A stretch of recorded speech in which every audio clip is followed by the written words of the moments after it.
기분 양육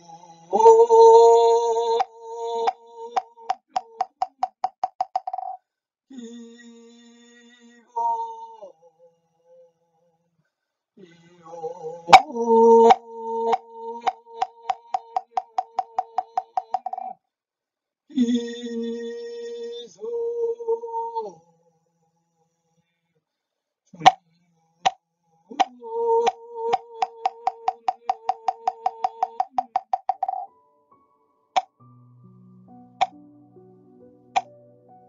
실제로 내 관찰에 의하면 외적 대상을 자체의 차원과 형태 그리고 색깔은 나의 신체가 그것들에 접근하느냐 또는 멀어지느냐에 따라 변화되고, 냄새들의 힘, 소리들의 강도는 거리에 따라 증감하며, 마지막으로 이 거리 자체는 무엇보다도 주변의 물체들이 내 신체의 직접적 행동에 대비하여, 굳이 말하자면 안심할 수도 있는 척도를 나타낸다. 나의 지평이 확장됨에 따라 나를 둘러싸고 있는 환상들은 더욱 균일한 바탕 위에서 그려지고 나와 무관해지는 것처럼 보인다. 내가 이 지평을 좁힐수록 그것이 한정되는 대상들은 내 신체가 그것들을 접촉하고 움직이는 데 용이한 다소간의 정도에 따라 명확한 간격으로 늘어서게 된다. 따라서 그것들은 나의 신체에다 거울이 그러하듯이 나의 신체에 가능적인 영향을 돌려보낸다. 그것들은 나의 신체에 증가하거나 감소하는 능력들에 따라 정돈된다. 나의 신체를 둘러싸고 있는 대상들은 그것들에 대한 내 신체의 가능적 행동을 반영한다. 바가반의 주장처럼 거울에 반사하는 능력은 대상이 나의 행동을 반영한다. 나의 행동을 반영한다는 것은 무엇인가? 실제로 행동은 우리의 신체 위에서 일어난다. 그러나 나와 대상이 거리를 두고 있을 때 나의 행동이란 무엇인가? 이때 대상과의 거리는 나의 행동을 유보시킨다. 상상으로 대상과의 거리를 좁혀보자.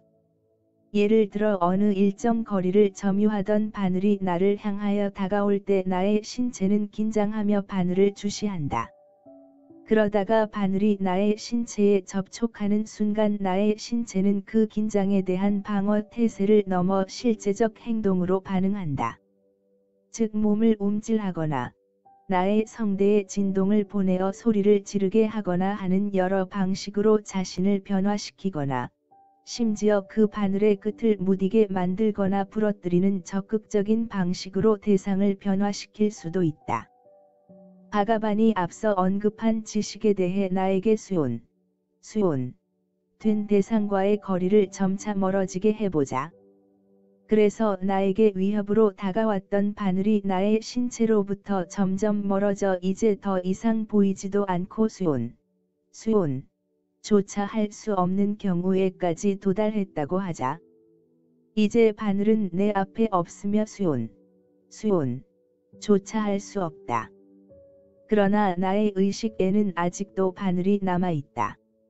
대상을 목적으로 하는 행동의 중심인 나의 신체는 대상이 사라진 후에도 바늘에 대한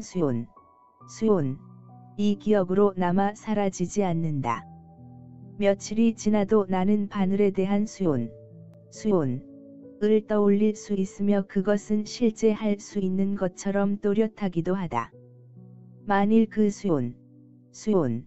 이 실제적 뇌의 운동을 일으킬 만큼 직접적이었을수록 우리가 바늘에 대해 갖는 수온은 깊이 각인된다.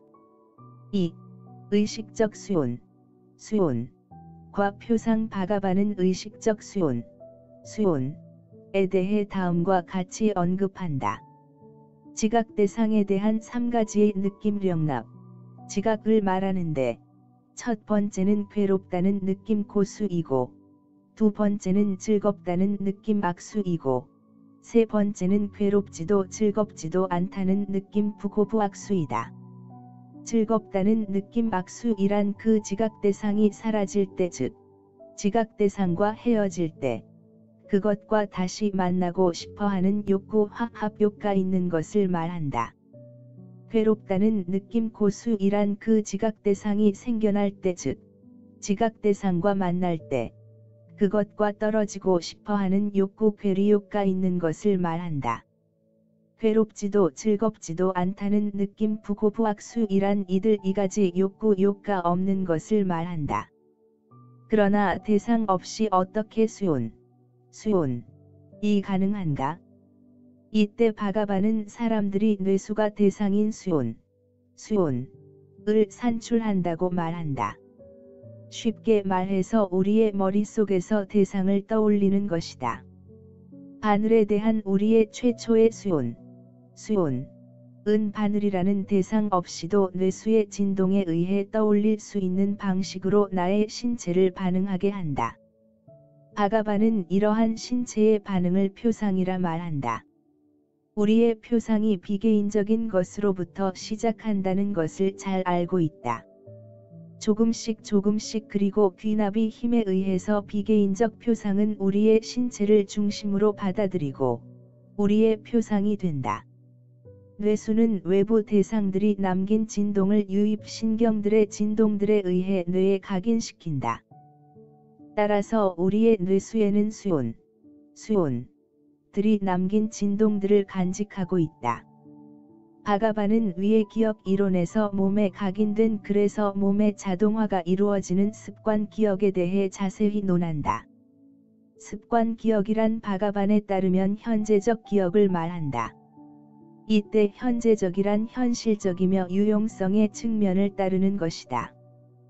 따라서 현재성은 신체의 감각뇌의 운동적 능력이 다 이러한 감각뇌의 운동적 기능의 기억이라는 어떤 보존해야 할 것이 겹쳐 있는 상태이다. 풀어보면 유용성을 보존한다고 봐야 한다. 즉 습관 기억은 마치 자동기제와 같이 유용한 곳에서라면 바로 의식하지 않고 무의식적으로 사용 가능한 상태를 말한다. 따라서 습관 기억은 감각뇌의 운동에 부착된 기억으로서 신체적 차원의 기억을 말한다. 그것은 걷거나 쓰는 나의 습관과 마찬가지로 현재를 구성한다. 그것은 표상되기보다는 체험되고 작동된다. 그러나 사람들은 이와 같이 뇌수의 진동과 수온, 대상과의 관계를 생각하면서 대상 없는 수온을 생각한다. 즉 이때의 수온은 대상의 본성과 다른 수온을 만들어낸다.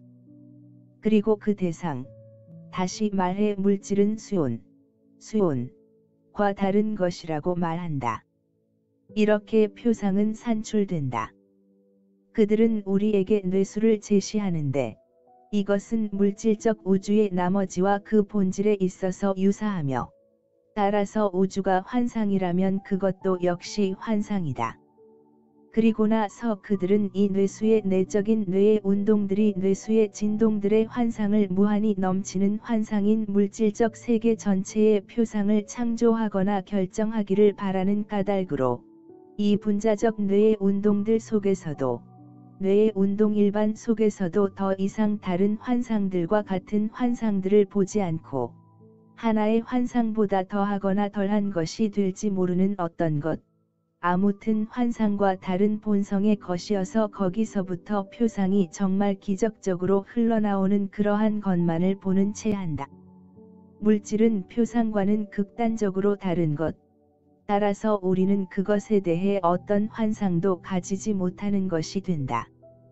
이 물질 앞에다 그들은 환상들이 없는 의식을 놓는데 우리는 이 의식에 대해서 어떤 관념도 만들 수 없다.